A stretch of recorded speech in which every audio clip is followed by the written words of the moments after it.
Bonaduce, life coach. Danny Bonaduce, life coach. Here we go, kids. It's time for Danny Bonaduce, life coach. You can call me right now, and you can call anytime. 1-800-252-1025. Or you can email me at lifecoach@KZOK.com. Life Coach brought to you by Goldberg Jones, Divorce for Men. Call 1-800-DIVORCE. Let's talk to Scotty in Concrete. Hey, Scotty. Hey, good morning, Danny. How you doing? Very well, sir. How are you? Oh, awesome. I know you, don't I? A little bit. Yeah, I thought so. What can I do for you? Hey, I called you a couple years ago. That's how I know you. After my son died, there was concern about my youngest son and getting him into therapy, and Right. it was kind of a struggle between the ex and I said, you know what? Let him shoulder it if that's what he wants to do. And I believe that was my advice to you. Let him step up to the plate. Oh, yeah. Okay, yeah. good. Slammed it right out of the park. We weren't sure if he was going to graduate or not. He graduated. 2 weeks later, hopped on a plane, went up to Alaska, worked on a processor for a bit, knocked that out of the park, came back, got a job doing the same thing I did when I first retired from the Navy. Right? Got myself into counseling a few times.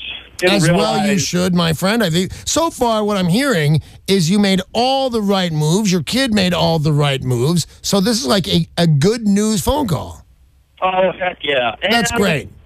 I got through the anger portion of grieving. It cost me a relationship. That was mended, and we'll be married for a year on the 26th of September at 11:05 in the morning. I could not be more pleased with you, Scotty. What's the significance of 11:05?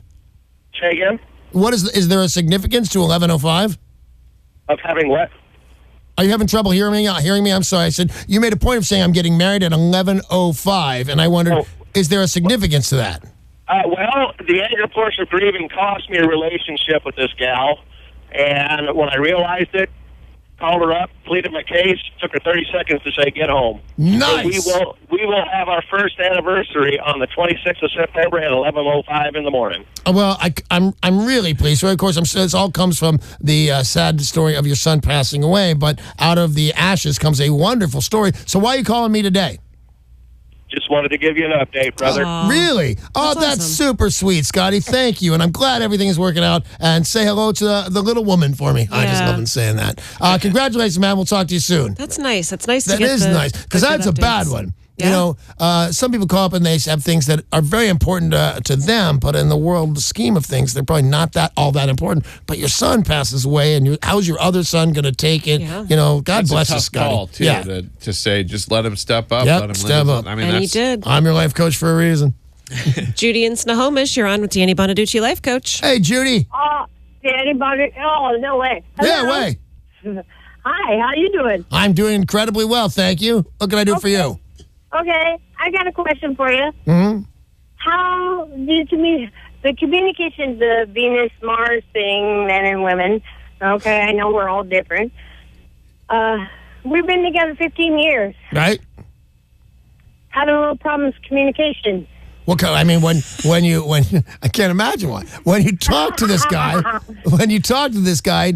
I mean, you two understand each other. The problem, I think, is that when you're trying to say, hey, I hate it when you do this, it hurts my feelings when you do that, you two, instead of correcting this, you start fighting. Is that correct? Yeah. All right, I got an idea for you. You're going to think it's stupid and it's punkish. I thought so when I was asked to do it, and then I did it, and it was a smart move. Both this girl, and I don't know if it was my ex-wife or not. It was probably my ex-wife, but I don't really know. We would start talking about something, and it would turn into a fight. We went to a therapist, and he said, maybe she said, to do this. You ready? Write your grievances out in a cohesive little story. Danny, I don't like it when you do this. Gretchen, I don't like it when you do that. And then how do you feel about it? Well, it hurts my feelings when you do this.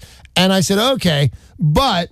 And it was, by the way, it was her idea. The only reason that this could work is I had to agree to do it too. One person couldn't just write out this letter, if you will, to the other person. The other person had to write back. I thought it was the stupidest thing in the world.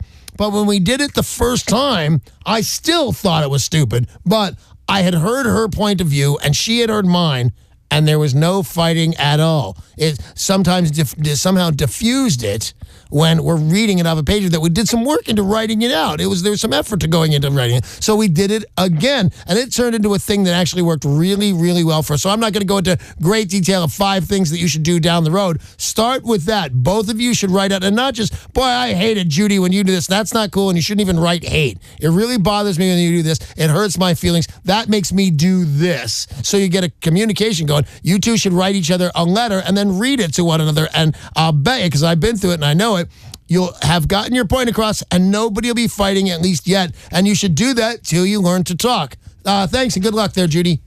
Mark in Eatonville, you're on with Danny Bonaduce, life coach. Hey, Mark, how are you? Hey, how you doing? I called you about 8, 10, maybe a year ago about my son, so I called Mini-Me. Oh, yeah. What's going on now?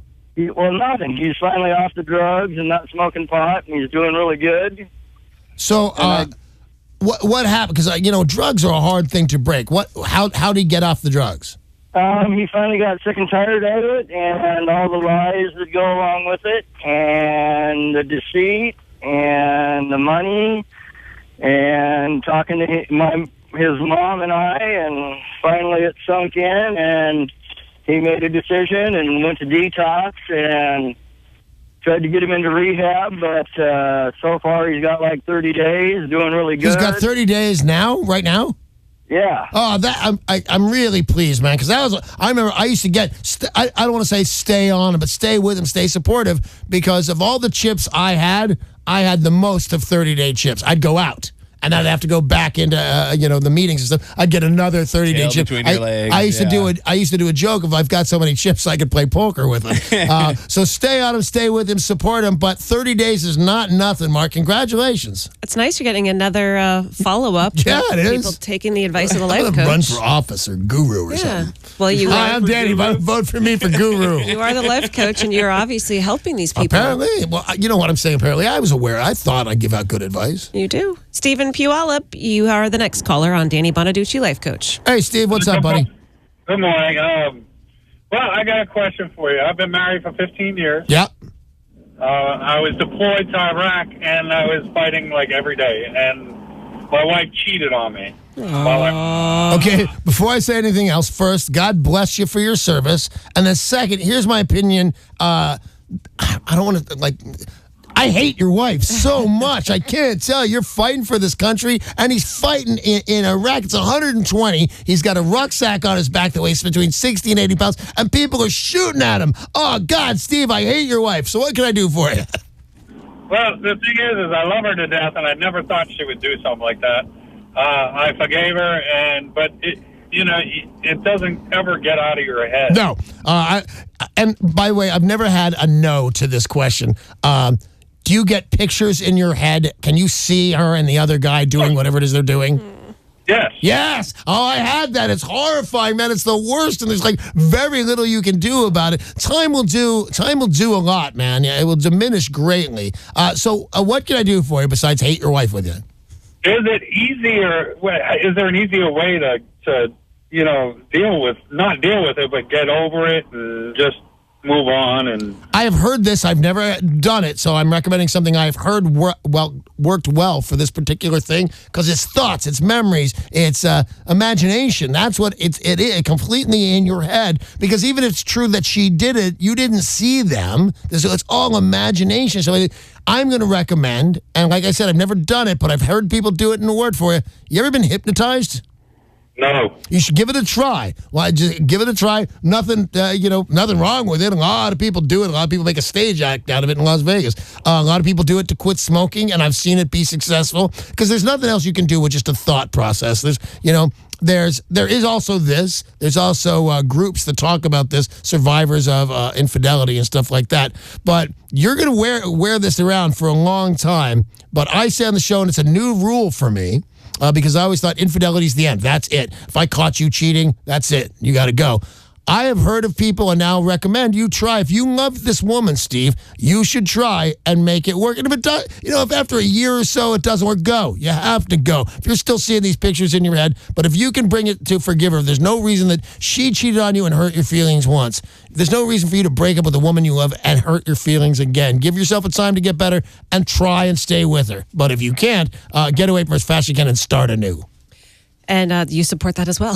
I do. I'm a big supporter You don't of like that. her. No, I hate her. God, I couldn't hate your wife when you're fighting for this country. She cheats on you. She's probably sleeping with one of his friends to make it worse. Yeah, I'm starting to make stuff up to hate Steve's wife. Jeff and SeaTac, you're on with Danny Bonaduce. Hey, Jeff and SeaTac. How you doing, Danny? Doing well, buddy. What's up? Hey, 3-4 months ago, you gave me advice on my niece, drug problems. Anyway, I took your advice, got her out of the environment. She's better than 3 months clean now. Yay. Attitude's good. Everything's good. The problem I have now, I need to motivate her to get a job and get on with her life and be self-sufficient because I'm supporting her financially. Yeah, you should be able to get out from under that. You love her. It's a person that was ravaged by addiction. You want to support her, but it's time for her to go out and take care of herself on her own. Now, here's the thing with a lot of people do one or two things in sobriety. You have such a new level of energy. You're just going out there, getting jobs, just taking over the world. The other thing that happens to people is they're afraid to leave the house. Booze, drugs, and alcohol, they're right outside that door, and I'm afraid to go out because everything was so bad. Hopefully that your niece is the other, and that she can go out. She's got her wits about her for the first time in a really long time, that things she can shake off the haze. So to motivate her, you want to do that. You want to tell her things like this. You remember all that money that you used to spend on drugs? Imagine, you're healthy. First of all, that's the first great thing. Nurse your health. That's a wonderful thing. But now you should, the way you're able to generate income, most drug addicts are fast and furious. You look at a guy, he doesn't have a home, and this is extreme. It's not your niece, Jeff, but he doesn't have a home, and he's got a $200 way a habit, and he gets it. How the hell is he getting it? Because he's sharp, because he's fast.